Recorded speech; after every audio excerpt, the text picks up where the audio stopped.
Welcome back to the Broto Fantasy Football Podcast presented by BrotoFantasy.com. I'm your host, Tim Petrop, with my brothers, the only two twins that give you double that fantasy goodness, Michael and Jason Petrop. Growl. That's my Panthers impression, because today we are going to be going over. We are going over. Courage. I have courage. Was that?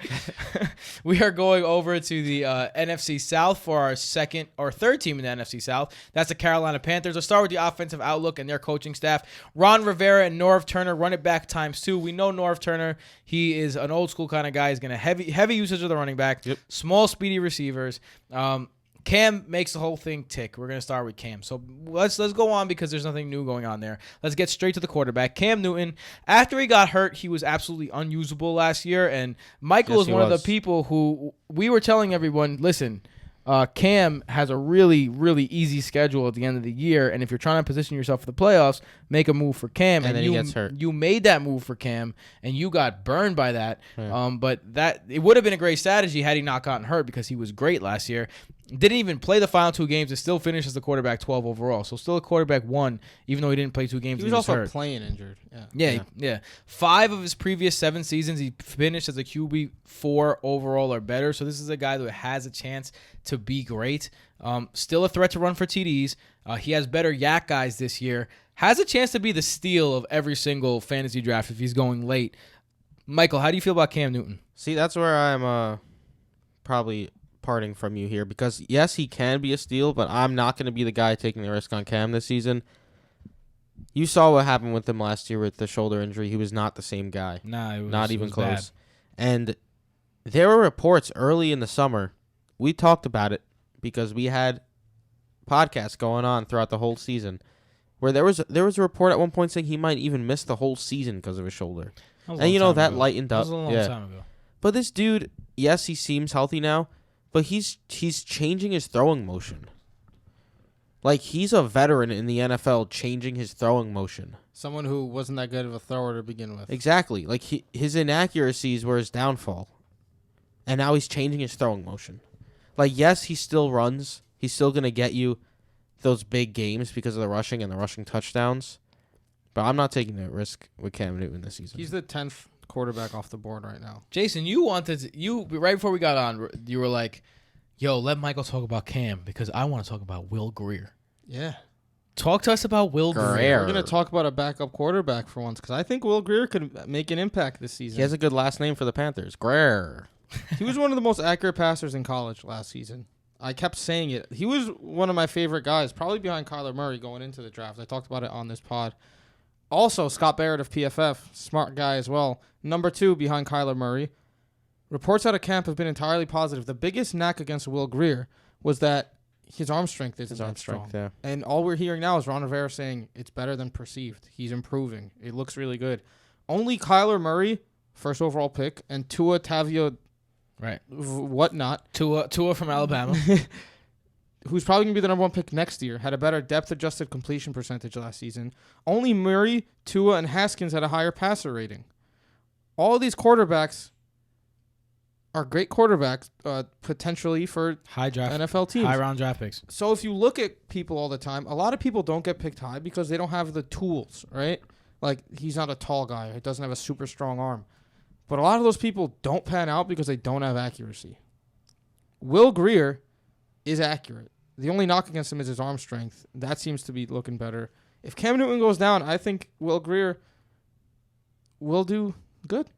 Interesting. That is interesting. That is. I know you took him. Third round pick, so it's not as if Fishbowl. It's not as if there's no like draft capital there.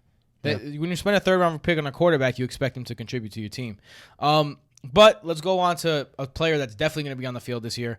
CMC, run CMC, Jason's favorite player. Look, he's an ultra usage back. The only thing you can say bad about Christian McCaffrey is maybe now that if Cam gets healthier, he's used a little less because Cam kind of leaned on him last year. But even that is a stretch because that might not be the case. They actually said that they want him to get the ball more this year. Yeah. Which I found funny. I mean, 360 touches, I think they say they want to get him. He was at 323 last season. The only way I own CMC this season is if I have the 4th pick. Because I'm not, like, I know I have to take him there because he's going to get the work. I'm not 100 going to be happy about receptions. it, though. If you look at what he did last season, I'm going to use Week 7 as the baseline because that's when Cam Newton stopped scoring rushing touchdowns. So I'm going to use Week 7, Week 8, like Week 7 and up, as the weeks where Cam Newton was fully healthy. Because if he's running, he's healthy. Okay. In those 7 weeks, Cam Newton had 3 rushing touchdowns. CMC had 3 all-purpose touchdowns, only 1 on the ground. After Week 7, Cam didn't have a rushing touchdown. CMC had 10 full all-purpose touchdowns, 6 on the ground. So if we really believe Cam Newton's fully healthy, is CMC going to get those rushing touchdowns? His 16-game pace in the first 7 games would have been 967 rushing yards and 2 touchdowns, 101 receptions, 686 yards, and 5 touchdowns. Great numbers. I'd take him 4th. But I think he's on a slightly lesser tier than Barkley, Elliott, and Kamara. I do think people are just really overlooking that fact. Like the difference from the beginning of the year to the second half of the year in Cam Newton. Like I think people just are ignoring it entirely. The difference that it had on Christian McCaffrey. I mean, look, he was getting used a lot before that, though. It's not like it was, He was. from nothing to something. We're not saying don't draft him. We're and saying it was effective. And I think that when you have that effectiveness in a situation, it doesn't have to be the same as last year. My argument is don't take him we're top saying 3. draft him 4th of the top 4 running backs. All right, that's fair. Let's go to the wide receivers as I sneeze. Bless you. man. DJ Moore versus Curtis Samuel has been kind of the debate around the fantasy community. It started more on the DJ Moore train, and now the Curtis Samuel train is up and running, the New York native. Jason, you seem like you're not on the side of the Curtis Samuel side, so talk to us. Look, Curtis Samuel was a good value when he was going as the 5th wide receiver on your team. His ADP right now on Fantasy Pros, 47th. I'll tell you this, in the Raz But it's Bowl, only been creeping up. my Raz Bowl draft, Curtis Samuel went 9.1. That's what I'm saying. So that's already his ADP is already creeping up into high. 4th receiver territory. I just don't. I'm not gonna have any Panthers wide receivers. We've talked about the Cam Newton concerns. If we look at what receivers have done in the past, the best season Funchess ever had was 63, 840, and 8. Steve Smith's last season with Cam Newton, 64, 745, and 4. Kelvin Benjamin's best season, 73, 1008, and 9. These are good seasons, but these aren't jump off the page. I need to get this guy on my team with my 4th round pick or my 9th or 8th round pick for Moore and Samuel. Curtis Samuel's target share was the same as DJ Moore's last season. So who's going to be the guy? Probably Moore. But is it going to really matter when you're drafting these people? Are they going to put up the numbers you need? I feel like Curtis Samuel right now, his ADP is taking the Chris Hogan route, where Hogan was a steal last year in the 14th round. And then he went up to the 4th round. Yeah. And he was a terrible pick. Yeah. And guess who's on the team now? Chris Hogan. They also have Torrey Smith. They also have Jarius Wright. Greg Olsen is still there. I'm staying away from Of Panthers the two, players. though, I prefer Curtis Samuel at their ADPs. Because look, Curtis Samuel last season, 8 of 13 games, 80 yards and or a touchdown. So that's 8 of 13 games where he was a wide receiver 3, basically, or better.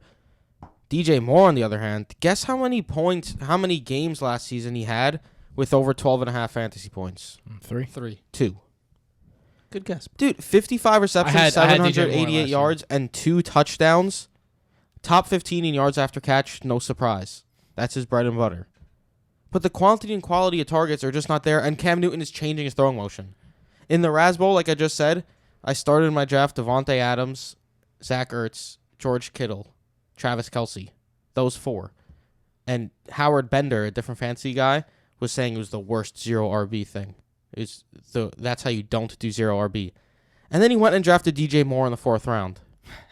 That's what you don't do. You do not draft DJ Moore in the 4th round if you want to win. Michael's flaming people. Yeah. Good.